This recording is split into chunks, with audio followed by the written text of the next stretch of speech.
It was really important for us to have the medium of radio because in and of itself, it has been a vehicle for resistance work and for getting out and broadcasting messages of dissent against oppression.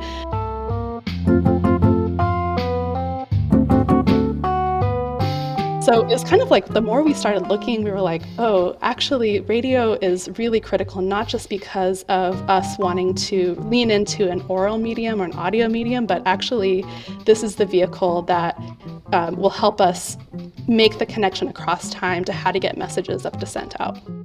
I'm Sarah Fenske. This is St. Louis on the Air.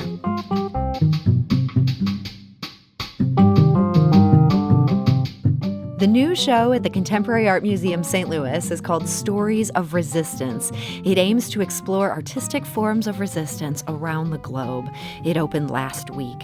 But a major component of Stories of Resistance takes place outside the museum's walls. You'll actually be hearing pieces of it on this show throughout the run of the exhibit.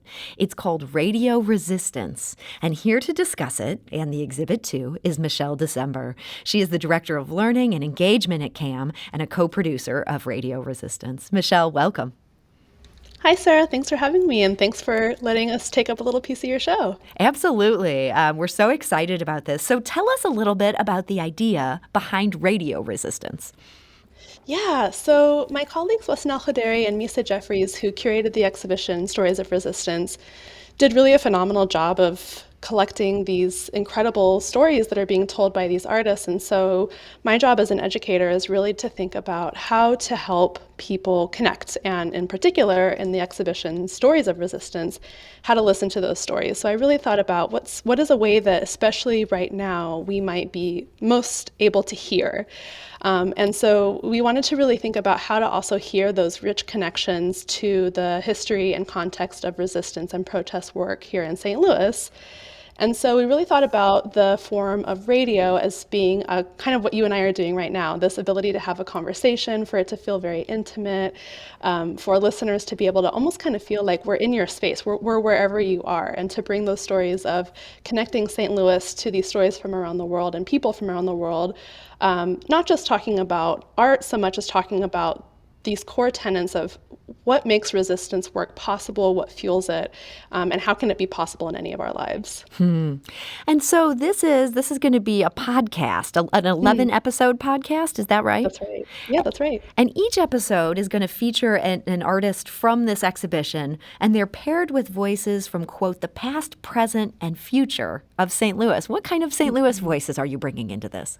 Oof, it was hard to choose. I have to say, I'm a very, very recent St. Louis, and I moved during the pandemic actually here. And even before I got here, just having been a kind of visitor of St. Louis, I already knew this was, a place that has so much history and so much to draw on in terms of people even still today who are doing really incredible work. So it was not easy, but some really kind of special guests that we've been excited to be able to access for these conversations include our Congresswoman Cori Bush. We had a really incredible conversation with her that really is unlike anything else I've seen her do in any of her kind of conversations on TV or radio. So she's one of the guests we were really excited about. We got to talk with Dr. Harry Edwards, who was the architect of the Olympic boycott for human rights and was the person who really set up Tommie Smith to raise that fist at the 1968 Olympics and has done so much for sports activism.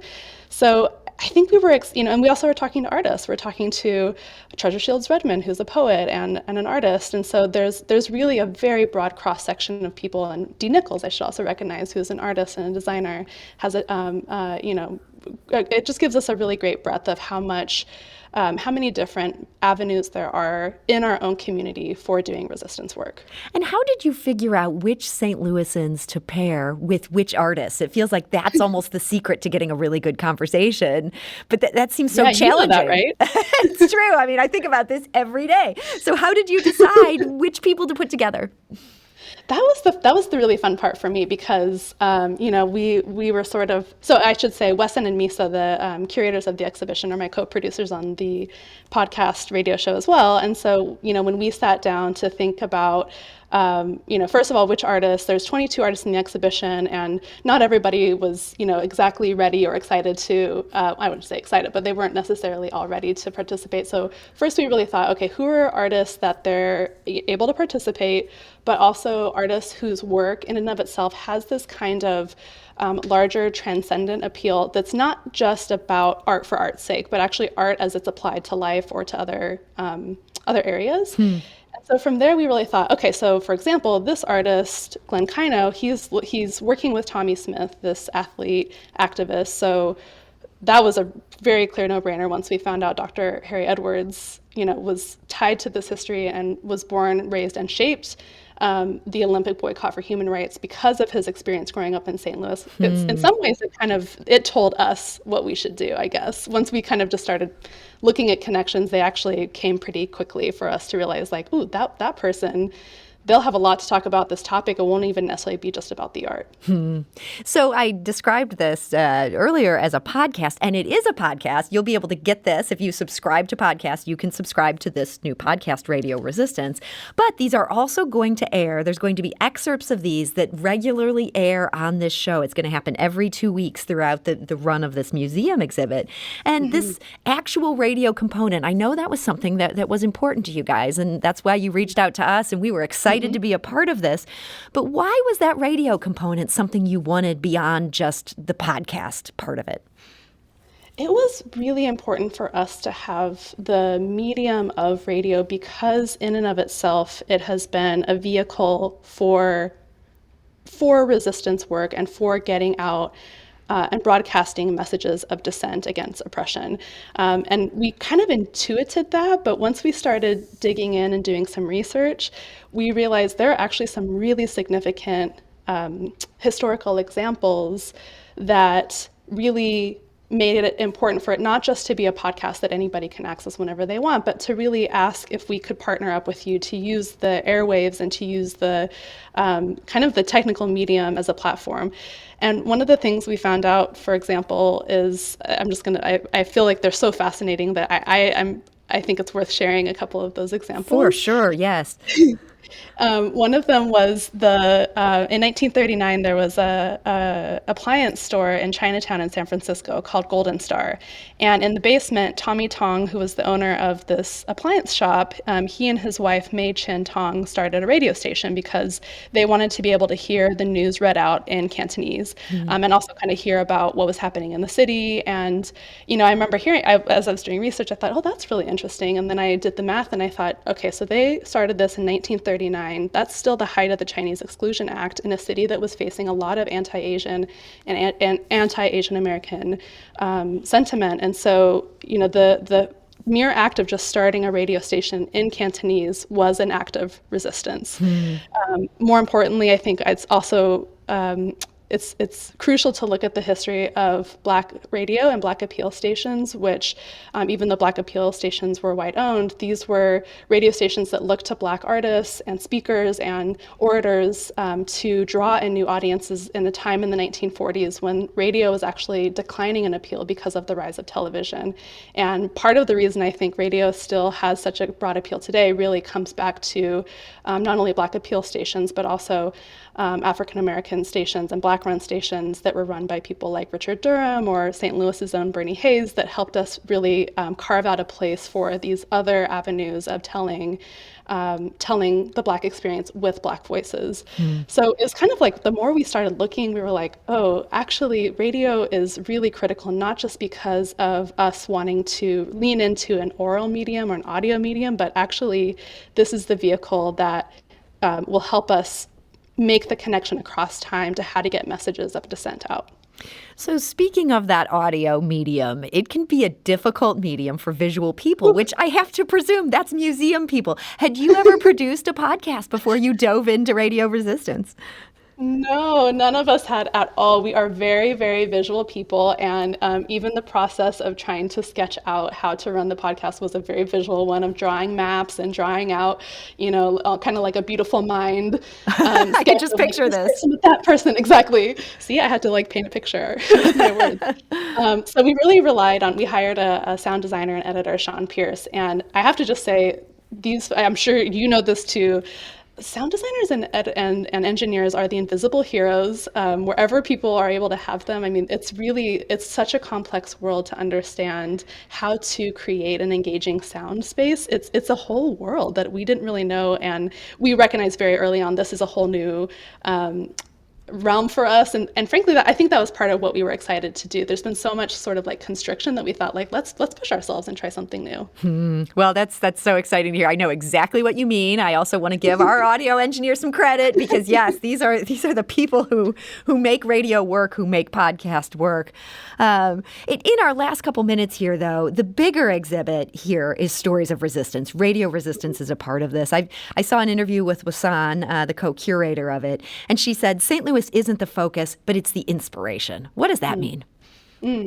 Well, it was really important for us to think about as a whole, not just stories of resistance, radio resistance, and kind of the museum where we're at right now, to always think about how we can broaden our perspectives and help make connections about what happens here matters to around the world. And that was something that has already kind of come up in some of the episodes we've started recording, in pairing people, some of which have never met each other before. Some of the radio resistance episodes are people who are meeting for the first time. Some of them are people who have collaborated.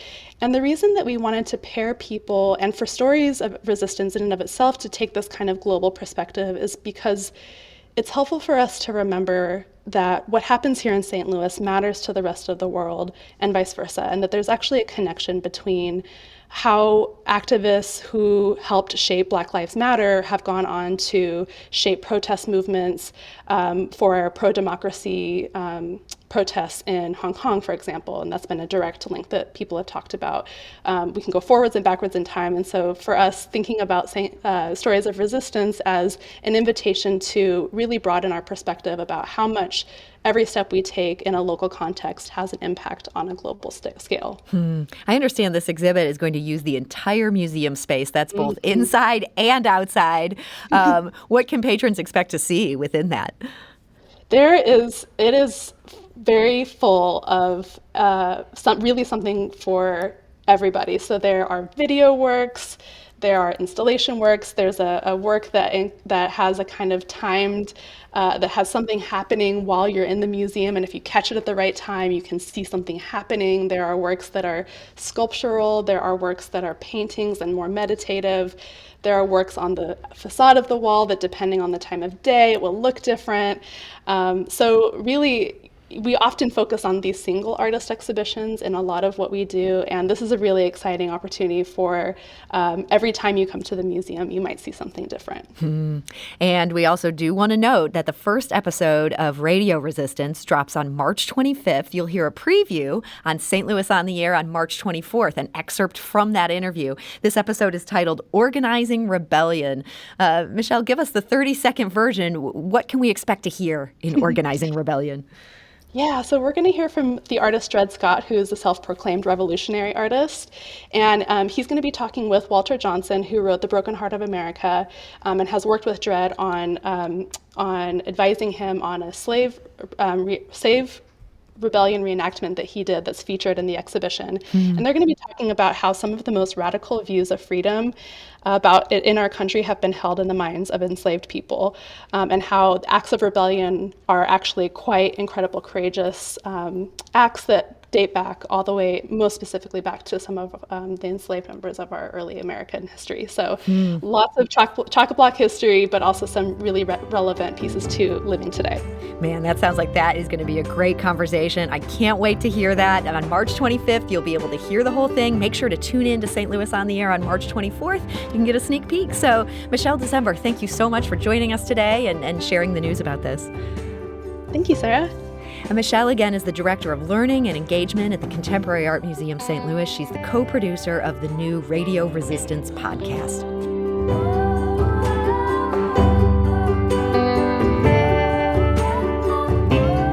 This is St. Louis on the Air on St. Louis Public Radio, 90.7 KWMU. Do you find yourself regularly listening to episodes of St. Louis on the Air? Suggest us to a friend you think might enjoy our conversations. And leave us a review and rating on Apple Podcasts on the App Store. It's the simplest way to help people discover our show. Thanks.